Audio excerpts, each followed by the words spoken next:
Bapak Ibu, para bruder, frater, suster, rekan-rekan muda, dan adik-adik, kalau ada adik-adik yang masih terjaga pada jam 12 tepat.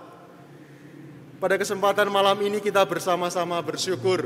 Biasanya jam 12 malam ada yang mulai buka laptop, mulai mengetik entah bab 2, entah bab 3. Ada yang baru mulai duduk-duduk untuk ngobrol-ngobrol.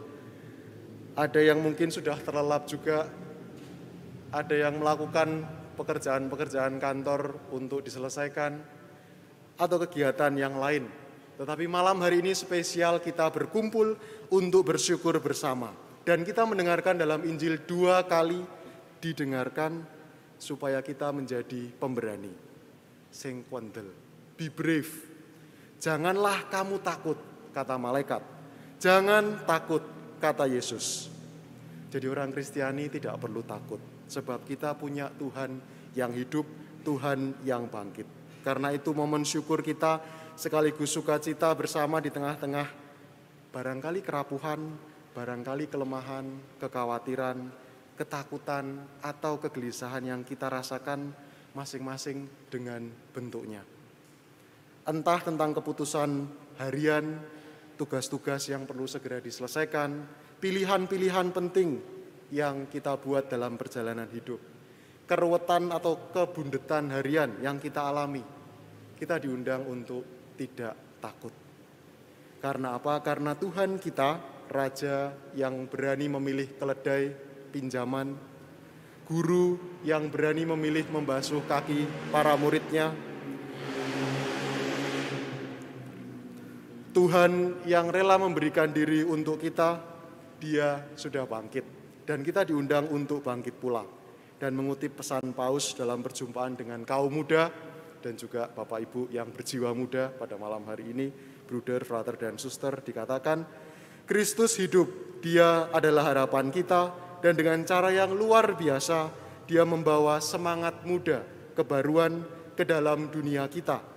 Kristus hidup, dan Dia ingin Anda, kita semua juga hidup. Ngomong-ngomong tentang hidup dan undangan untuk bangkit ini, maka mari kita merenungkan bersama tentang undangan kita menemukan kebangkitan kita pada malam hari ini. Dan kita akan ditemani oleh Frater Amadea yang membawa kita dalam renungan kebangkitan Paskah 2023 ini. Silahkan Frater Amadea.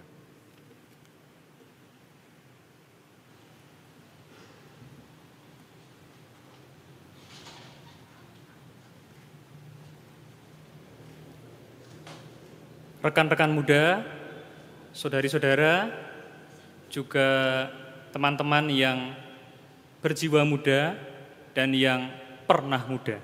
Selamat malam. Perkenalkan, saya Frater Amadea, bisa dipanggil Dea, bisa dipanggil Ahmad juga boleh. Ya. Saya sekarang sedang belajar teologi dan tinggal di Kolese Santo Ignatius di sebelah sini. Teman-teman muda yang terkasih, kalau kita merenungkan tema jangan takut, wartakan kebangkitan, mungkin pertanyaan yang langsung muncul dalam benak kita adalah, Frater, gimana caranya mewartakan kebangkitan?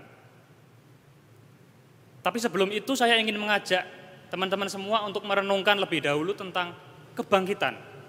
Kebangkitan itu apa? Saya punya sebuah poin permenungan yang mungkin cocok dengan teman-teman sekalian. Di sini ada yang mengikuti serialnya John Wick. Oh ada ya, lumayan ya, lumayan. Sudah nonton John Wick 4? Wah, sorry ya, saya renungannya tentang itu ya. Tidak, tenang aja, ini bukan spoiler. Saya juga sudah diwanti-wanti oleh Romo Peter yang di belakang. Awas ya, kalau kamu spoiler, saya belum nonton. Dalam sebuah adegan yang sama sekali tidak terlalu penting mungkin bagi kita, John Wick ini harus melawan seorang musuh, begitu ya. Tidak perlu saya spill begitu. Dan untuk itu dia harus menaiki 120 anak tangga menuju ke gereja Hati Kudus. Disitulah mereka akan bertempur. Dan seperti biasa, kalau kalian tahu film John Wick, selalu akan ada banyak pembunuh bayaran yang siap menghadang John Wick ini untuk sampai ke tempat arena pertempuran itu. Dan satu adegan yang tidak pernah saya lupakan adalah ketika John Wick ini sudah naik tangga dan hampir nyampe ke gereja Hati Kudus itu. Hampir nyampe. Lalu pengawal dari musuh besarnya John Wick ini menendang dia. Dan dia jatuh berguling-guling sampai ke tangga terbawah. Dan apa teman-teman dilakukan John Wick? Dia bangkit lagi, dia bangun lagi, dan dengan tenaga-tenaga yang masih tersisa, dia naik lagi. Dan lagi-lagi ditendang lagi oleh beberapa orang, jatuh lagi.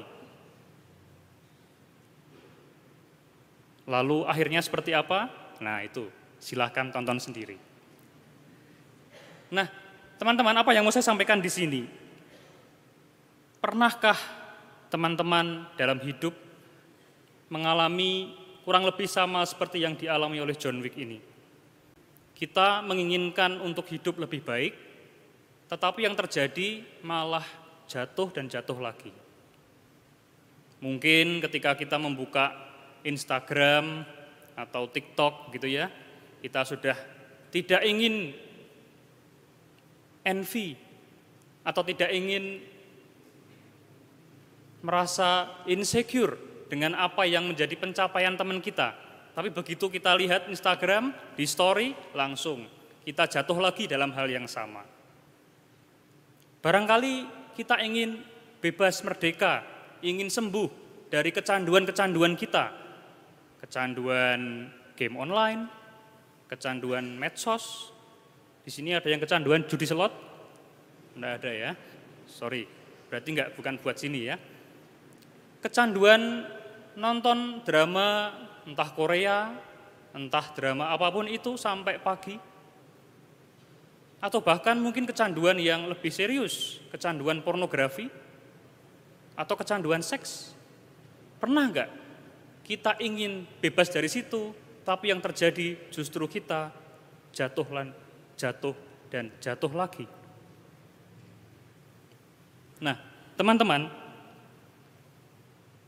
bangkit itu yang coba saya refleksikan, ya seperti yang dilakukan John Wick itu. Dia sudah jatuh, sudah melawan dengan sedemikian rupa, tetapi dia harus jatuh lagi, tetapi yang dilakukannya adalah bangkit lagi. Dan saya kira itu pun yang dilakukan oleh Yesus Kristus. Kemarin dalam kisah Jumat Agung, kita mendengarkan kisah yang panjang itu, bagaimana Yesus mengalami penderaan, mengalami penderitaan, tetapi yang dilakukannya adalah dia mau terus bangun untuk memeluk salib. Salib yang akhirnya menjadi keselamatan kita. Itulah yang dilakukan oleh Yesus, teman-teman. Nah, kalau kita merenungkan ini lagi ya, mungkin ada yang bertanya juga, ada yang protes juga. Frater, hidup macam apa ya ini ya? Hidup kok isinya cuman jatuh, bangun lagi, jatuh dan bangun lagi. Sampai kapan kita harus melalui semuanya ini? Apakah ini worth it? Apakah tidak sia-sia hidup yang semacam ini? Nah, teman-teman, hari ini dalam perayaan yang kita syukuri bersama dengan penuh kebahagiaan, kita mendapatkan kabar gembira bahwa Yesus, Tuhan Yesus, meyakinkan kita bahwa tidak sia-sia. Dia setelah mengalami jalan salib yang begitu mengerikan, pada akhirnya bangkit pada hari ini. Teman-teman, kita pun demikian. Barangkali kita merasa lelah, barangkali kita merasa semua ini kapan berakhirnya. Tapi ingatlah bahwa Tuhan Yesus adalah jaminannya. Dia yang bangkit tentu saja akan membangkitkan kita dalam segala usaha baik kita. Dalam segala hal yang kita lakukan, Tuhan akan menolong, Tuhan akan membangkitkan kita. Itulah teman-teman kabar gembira yang mau saya wartakan kepada teman-teman. Maka kembali ke pertanyaan awal tadi, bagaimana cara kita mewartakan kebangkitan? Cara yang paling sederhana, yang paling simpel, yang bisa kita buat adalah dengan tidak takut untuk bangkit. Seburuk apapun hidup kita, separah apapun, sebobrok apapun hidup kita, mari kita bangkit lagi. Kalau jatuh bagaimana? Bangkit lagi. Kalau gagal lagi bagaimana? Bangkit lagi. Kenapa? Karena Tuhan pun melakukan itu. Dan saya yakin teman-teman, bersama dengan Tuhan, kita akan mampu. Dan pada waktu yang tepat, pada waktu Tuhan istilahnya, kita akan dibangkitkan juga bersama dengan Dia. Teman-teman, apakah ada yang masih takut untuk mewartakan kebangkitan? Apakah ada yang masih takut?